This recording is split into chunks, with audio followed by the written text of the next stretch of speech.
ассалому алейкум дӯстон, хуш омадем ба шабакаи мо. имрӯз хабар баромад ки муҳорибат дар вазни миёна байни Пауло Коста ва Икрам Алискеров, ки бояд рӯзи 3 июл дар турнири UFC 291 баргузор мегардид, барҳам хӯрд. Сабаб Пауло Коста аз ин муҳорибат даст кашид ва акнун расман ба ҷои ӯ ба муҳорибат ҷангвар аз Грузия Роман Долидзе мебарояд ва зидди Икрам Алискеров рӯзи 3 июл дар турнири UFC 291 муҳориба мегузаронад. Ана оиди Пауло Коста боша, пас аз рӯи овозаҳо ӯ рӯзи 21 октябр дар Абу-Даби дар турнири UFC 294 бо Ҳамза Чимаев вомехӯрад. Такрор мекунем ки ҳозирашда ин танҳо овозаҳо аст ва ҳоло ин муҳориба расман эълон шудагӣ нест. аммо оиди ин чиз бисёри манбаъҳо хабар дода истодаанд. барои ҳамин назорат мекунем ва мебинем ки чӣ гап мешавад.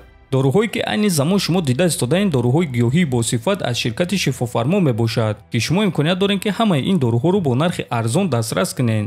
доруҳо барои хунукзадагӣ ва қавӣ кардани мардонагӣ, барои фарбе ва харобшавӣ, барои ришу мӯйсарбарорӣ, барои дарди дил, дарди мушакҳо ва ҳамчунин равғани сиёҳдона, ки пайғамбар саллаллоҳу алайҳи васаллам гуфта буд ки ба ғайр аз марг ба ҳамаи дигар дардҳо даво мебахшад. худи ҳозир ба номерҳои дар рӯи экран буда занг зада доруҳои даркории худро харидорӣ кунед ва ҳатман аз номи канали Паҳлавон гап занед. ҳамин гуна шумо ҳам доруҳои даркории худро ба даст меоред ва ҳам канали моро сахт дастгирӣ мекунед.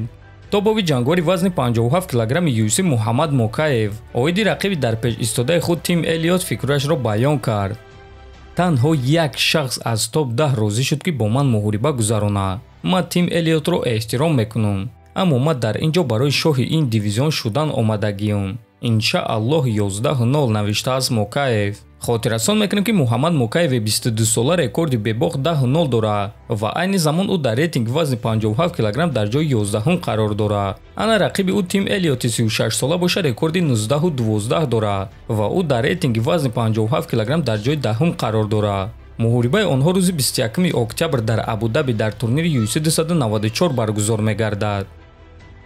чемпиони пешинаи UFC дар ду вазн Конор Макгрегор оиди муҳорибаи Тайсон Фюри ва Фрэнсис Нгану фикрҳои худро баён кард.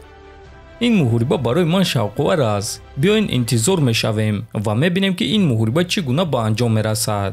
оиди ин муҳориба маълумоти кам дорам, аммо ман барои Фрэнсис шодам. бояд ӯро эҳтиром кард. ҳозир Тайсон Фюри чанд кило аст? формаи ӯ чӣ гуна аст? дар вақти муҳориба ҳама кора шуданаш мумкин аст. ба ҳар дуи онҳо бурдборӣ хоҳонам ва муҳорибаи онҳоро бесаброна интизор мешавам, гуфтааст Макгрегор.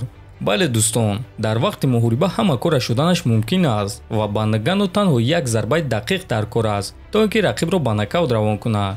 аз ҳамин сабаб фикр мекунам ки муҳорибаи онҳо шавқовар хоҳад шуд. чемпиони UFC дар вазни сабук Ислам Махачев оиди камарбанди BMF ки Ҷастин Гейҷ ва Дастин Порие барои ин камарбанд меҷанганд фикрашро баён кард. камарбанди BMF ба ман умуман дар кор нест. ин камарбанд худаш чист? камарбанд барои бомжҳо? ки бори аввал барои ин камарбанд ҷангида буд? Масвидал ва Нейт Диаз, дуруст? ду ҷангваре ки чемпион шуда натавонистанд ва баъд ташкилот ба онҳо ин камарбанде ки ягон маъно надорад дода гуфтанд ки гирен ва рафта шодӣ кунен. ин камарбанд ба ман умуман дар кор нест, гуфтааст Махачев. хотиррасон мекунем ки бори аввал ин камарбандро барои муҳорибаи Нейт Диаз ва Хорхе Масвидал сохта буданд ва ҳамон вақт Дана Вайт гуфта буд ки ин корро як маротиба мекунанд, дигар чунин камарбанд намемонанд ва дар ҳамон муҳориба Масвидал ғолиб шуда соҳиби ин камарбанд шуд ва баъд вақте ки Хорхе Масвидал карьераи худро ба анҷом расонд, Дана Вайт эълон карда гуфт ки акнун боз як той дигар чунин камарбанд месозанд ва барои ин камарбанд Дастин Порие ва Ҷастин Гейҷ меҷанганд. ва акнун рӯзи 3 июл ғолиби муҳорибаи Дастин Порие ва Ҷастин Гейҷ соҳиби чунин камарбанд мегардад. дӯстон, ба фикри шумо сохтани чунин камарбандҳо дуруст аст ё ин ки танҳо бояд як камарбанд бошад, камарбанди чемпионӣ? метавонед фикротонро дар комментария нависед. ҳатман дар канали мо обуна шавед. то боздид, хонободу сарбаланд бошед.